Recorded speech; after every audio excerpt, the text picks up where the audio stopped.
Hello everyone, I'm Brian Croydragon, and welcome to the winter season of Vox Adventures.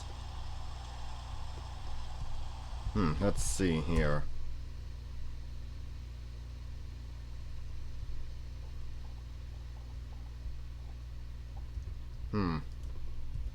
Event's not up yet.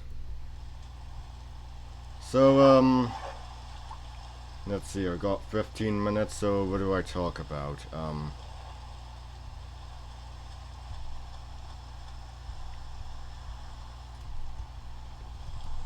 Wait, what?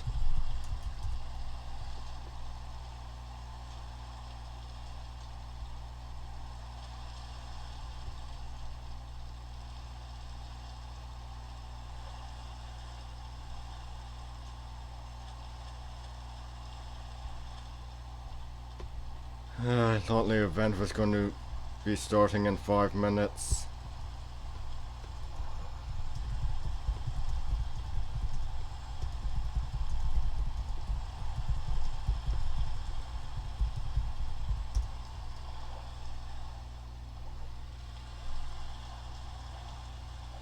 Well, I saw Disney's remake of Mulan. Well, really, if I'm going to be talking about Mulan,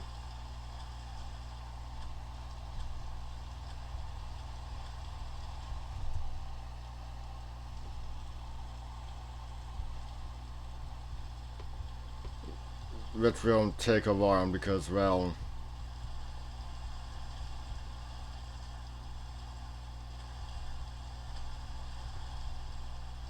I've really done my research.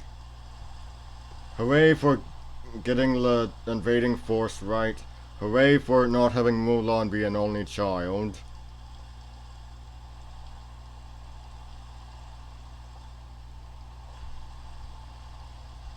But at the end of the day, good lord, Disney just cannot go far, or can they?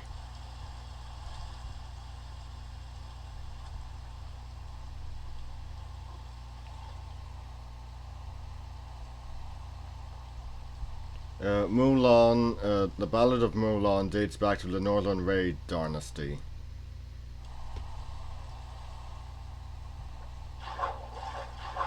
And the Northern Wei were, the monarchs of the Northern Wei were ethnically Xianbai. Xianbai? I'm not exactly sure. I think it's Xianbai, it's spelled Xianbei, they were the ancestors of the Mongols, and so they were a steppe people. Just like the Warren Cogonut, who were the invading force in the original poem, because not poem, ballad, because that's who the Northern Wei were at war against. Well, war might be a bit of a exaggeration. There was frequent raids by the Warrens, so there you go. And as I said, the new movie correctly has, yeah, look, the new Disney film, the live action remake, it correctly has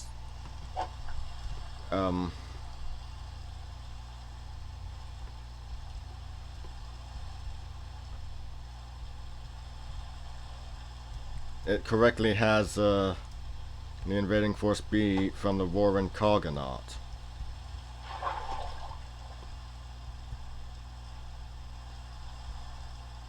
So the Xianbei, the Northern Wei, Xianbei were I don't know what you'd call it.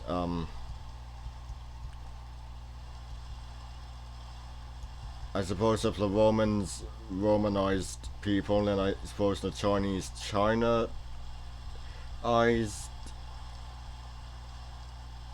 the Xianbei.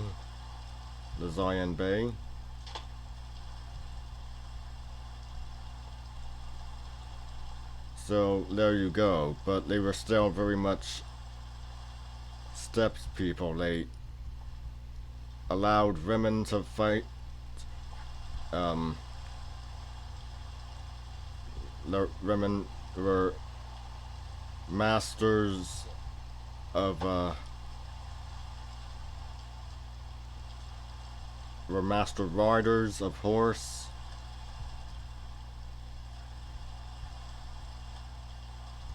And now you're probably wondering, how do we know that Mulan was ethnically Xianbei? Well, it's quite simple.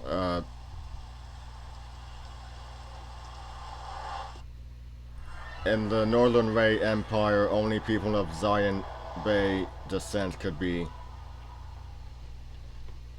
soldiers. Only people of Xianbei descent could serve as soldiers, so there you go. Her father had served as a soldier, therefore he was of Xianbei descent, and so was Mulan.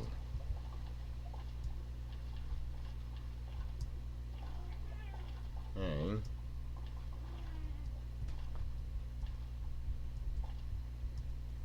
And I actually theorized that I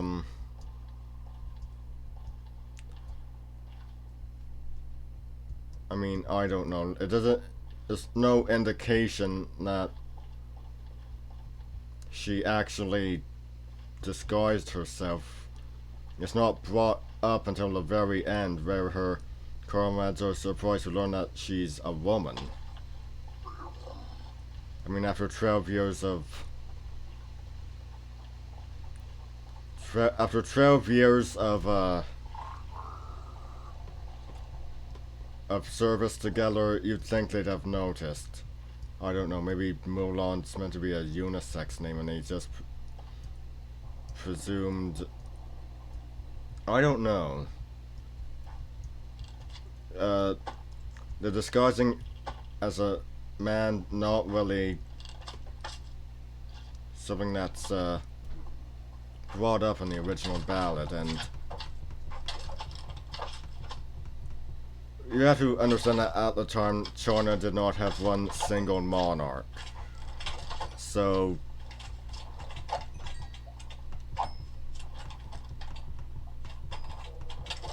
there you go. There were a few, what you would say, there was a few dynasties coexisting alongside one another. So rather than Mulan referring to the Emperor, she refers to the Khan, because the Northern Wei monarchs, being Chinaized,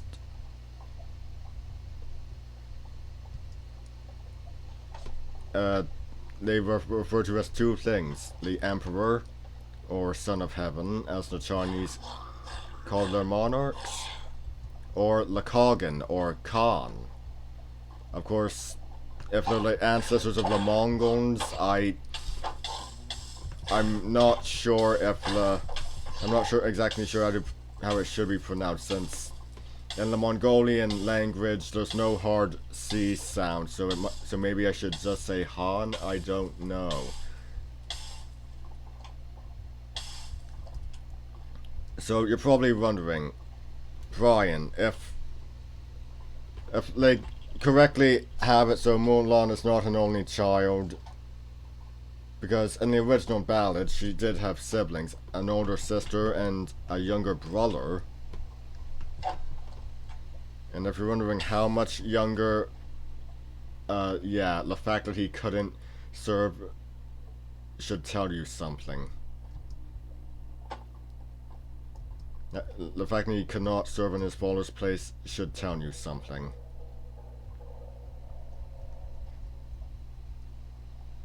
The only people who would have been able to serve were his daughters. Were the old soldier's daughters. So yeah, as I'm saying, Mulan has siblings. Mulan is fighting the Warren Khaganate do they correctly have her monarch be referred to as the Khan, as it is in the original ballad? I am sad to say no. No, they do not. Ah.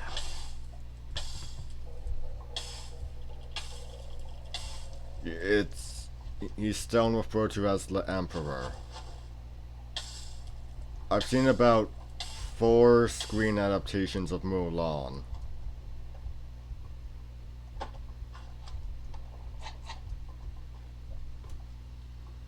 Two of them by Disney.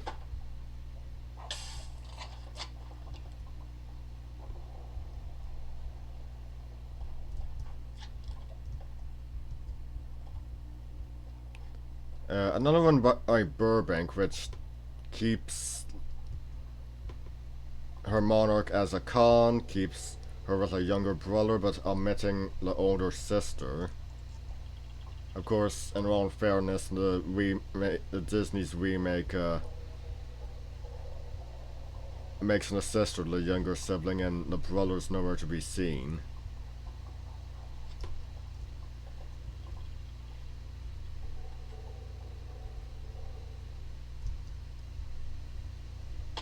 So, yeah, and like in the original ballad, Mulan serves without ever being found out.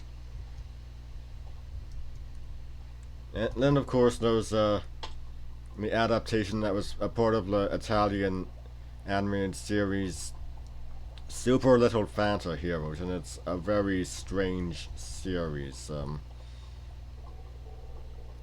You've got descendants of figures like Mulan, Hercules, King David. Yeah, it's a weird show. The Hunchback of Notre Dame portion is really something, but I haven't seen it in a while, and I'm hesitant to watch it again because of the Hunchback of Notre Dame portion. I mean, I did a video on it. It's really something. Why was I doing the thumbs up? That's not something to be positive about. But for some unfathomable reason, Mulan has this pseudo-animal sidekick, a turtle named Dragon that turns into a TMNT ripoff. Ripoff, knockoff, whichever you want to say.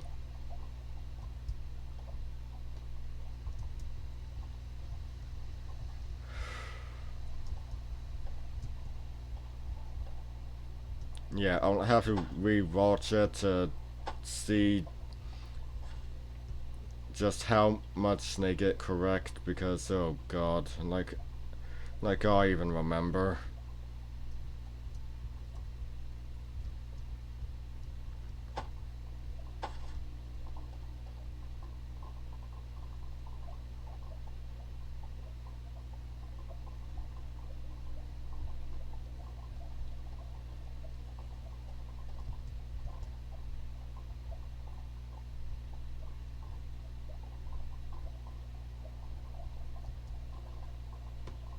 Of course, I have heard that China, of course, does far better adaptations.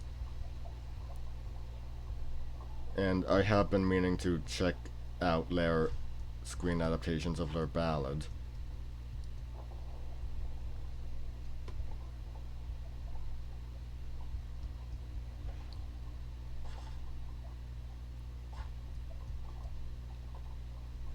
And who knows, maybe someday I might write an article. Start a WordPress site, make an art, and just start writing stuff. I might call the article Mulan and Her Culture. Anyway, I'm Brian Croydragon signing out. Stay straight.